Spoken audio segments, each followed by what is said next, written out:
तो आइए महाराज,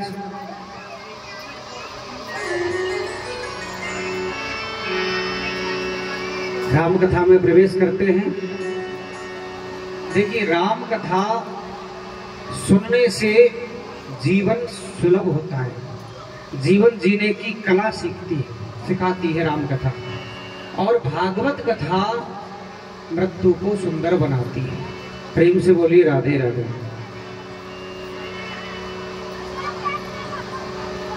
राजा दशरथ अयोध्या के राजा हैं, प्रतापी राजा हैं। 3 रानियां हैं और तीनों रानियों के कोई पुत्र नहीं, कोई संतान नहीं है। आज राजा को बड़ी चिंता हुई और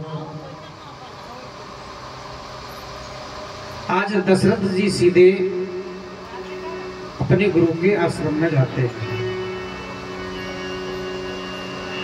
एक बार भूपति मन माही भयउ गिलानि मोर सुतना।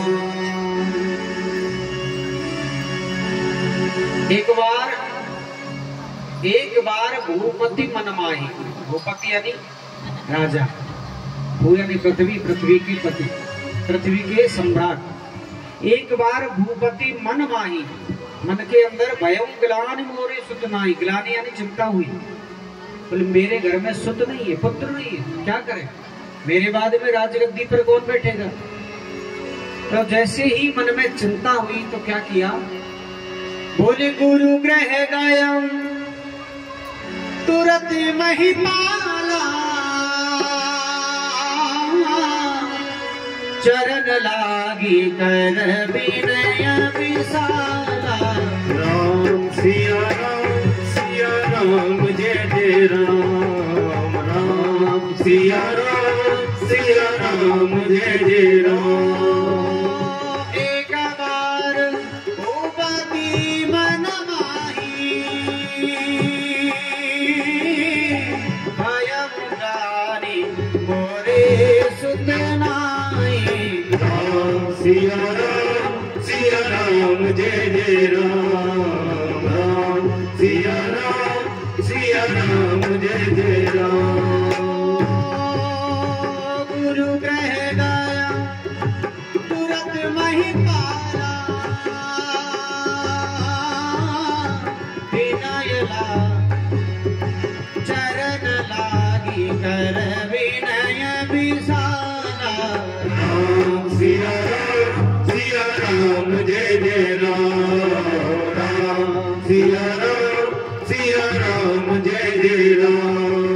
राम सिया राम जय जय राम, राम सिया राम जय जय राम। प्रेम से बोलिए राधे राधे। एक बार भूपति मन माही भयउ गिलानि मोरे सुत नाहि। एक बार राजा के मन में विचार आया, केवल एक बार शब्द का इस्तेमाल किया है, बार बार नहीं, केवल एक बार। पहली बार जब मन में चिंता हुई कि मेरे बाद में इस राजगद्दी का उत्तराधिकारी कौन होगा, घर में कोई संतान नहीं है, क्या करें। तो गुरु गृह गए तुरंत महिपाला। गुरु गृह यानी आश्रम, गुरु जी के आश्रम में गए और चरण लाग कर विनय विशाला, गुरु जी के चरणों को पकड़ लिया। बोले क्या बात है, बोले प्रभु घर में कोई संतान नहीं है, मेरे बाद में चिंता हो रही है कि मेरे बाद में राजगद्दी पर कौन बैठेगा। गुरु जी ने कहा राजन अश्वमेध यज्ञ कराइए, पुत्र कामेष्टि यज्ञ कराइए, आपके घर में पुत्र हो जाएगा। सूर्य वंश की एक विशेषता रही है कि सूर्य वंश में जितने भी प्रतापी राजा हुए हैं उनके अधिकतर राजाओं के यहाँ हवन यज्ञ करने से ही संतान की उत्पत्ति हुई है। राजा ने कहा कि प्रभु देरी किस बात की, तो श्रृंगी ऋषि के द्वारा श्रृंगी ऋषि आचार्य बनते हैं और पुत्र कामेष्टि यज्ञ आरंभ होता है। और जब पुत्र कामेष्टि यज्ञ पूर्ण हुआ तो महाराज अग्निदेव स्वयं अपने हाथ में चरूक का प्रसाद लेकर के, खीर का प्रसाद लेकर के प्रकट होते हैं और राजा दशरथ को उस खीर का प्रसाद दे करके और उन्हें निर्देश देते हैं कि राजन अपने हिसाब से रानियों को तुम बांट दीजिए। तो राजा दशरथ ने सबसे बड़ी रानी है कौशल्या, दूसरी है कैकेयी और तीसरी है सुमित्रा। तीनों रानियों को प्रसाद वितरित किया। कैसे किया? बोले अर्ध भाग कौशल्य ही दीना, आधा भाग जो प्रसाद का है वो किसको दिया? कौशल्या को, बड़ी बड़ी रानी को। और उभय भाग आधे कर लेना, और जो भाग बच रहा था उसमें से और 2 हिस्से कर दिए और कैकेयी और सुमित्रा को दे दिए। अब विचार करिए, जब आधा भाग प्रसाद का कौशल्या को राजा ने दिया और उस आधे भाग में से 2 हिस्सा बना करके और कैकेयी और सुमित्रा को दिया,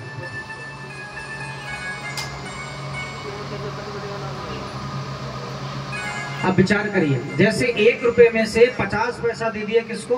कौशल्या को, और 50 पैसे में से 25-25 करके कैकेयी और सुमित्रा को दे दिया। अब छोटी रानी नाराज नहीं होंगी कि बताओ बड़ी रानी तो इतनी प्रिय है कि उसको तो आधा प्रसाद दे दिया और हमें आधा आधा दिया है, उसमें से भी आधा आधा। लेकिन राम जी जो है मर्यादा पुरुषोत्तम है और वो यहाँ पर मर्यादा बनाने, पृथ्वी पर मर्यादा स्थापित करने के लिए आए हैं। तो बताइए उनके घर में मर्यादा नहीं होगी?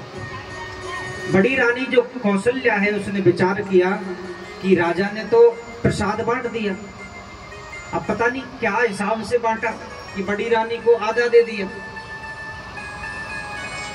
तो मन में विचार करके और बड़ी रानी का धर्म निभाने के लिए कौशल्या ने क्या किया? अपना प्रसाद का आधा भाग कैकेयी के हाथ में रख दिया। अब कैकेयी ने विचार किया कि बड़ी रानी ने तो अपना धर्म निभा दिया, अब धर्म निभाना मेरी हाथ में है। तो कैकेयी ने भी अपना आधा प्रसाद तीसरे नंबर की रानी सुमित्रा के हाथ में रख दिया। अब सुमित्रा के हाथ में कितने भाग हो गए? 2 भाग हो गए, एक तो राजा ने दिया और एक रानी ने दिया, 2 भाग हो गए। तो बड़ी बड़ी रानी के यहाँ कौशल्या के यहाँ राम जी हुए, कैकेयी के यहाँ भरत जी हुए और सुमित्रा रानी के यहाँ लक्ष्मण और शत्रुघ्न पैदा हुए। 4 भाई। धीरे धीरे समय बढ़ रहा है। 9 महीने बाद चारों के यहाँ संतान होती है और महाराज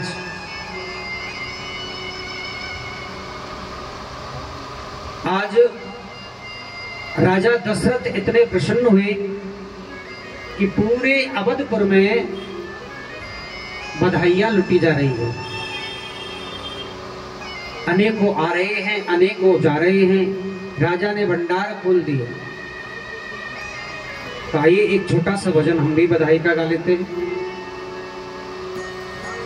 हो चारों ललवा प्रगट भय आज अवध में लडवा बटे, हो चारों ललवा प्रगट भय आज अवध में लडवा बटे, चारों ललवा प्रकट भय आज अवध में लडवा बटे, चारों ललवा प्रगट भय आज अवध में लडवा बटे, चारों ललवा प्रकट भय आज अवध में लडवा बटे, ओ लडवा बटे रे ढोल बजे रे, लडवा बटे रे ढोल बजे रे, लडवा बटे रे ढोल बजे रे, लडवा बटे रे ढोल बजे रे, झिनी झिनी उड़े रे गुलाल अवध में लडवा बटे, चारों ललवा प्रगट भय आज अवध में लडवा बटे।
अवध में लडवा बटे। चारों ललवा प्रगट भये आज अवध में लडवा बटे।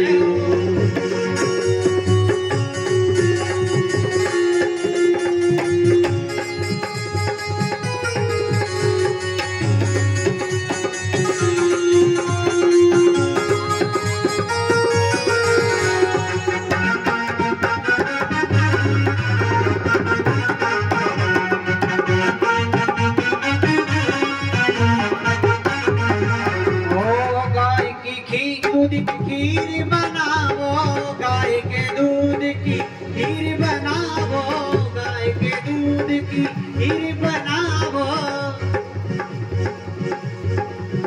अरे गाय के दूध की खीर बनाओ, गाय के दूध की खीर बनाओ। ब्राह्मण जी माँ 2000 अवध में लडवा बटे। चारों भैया प्रगट भये आज अवध में लडवा बटे। सभी ताली लगाए, राम जन्म की खुशी में सबको लड्डू मिलेंगे।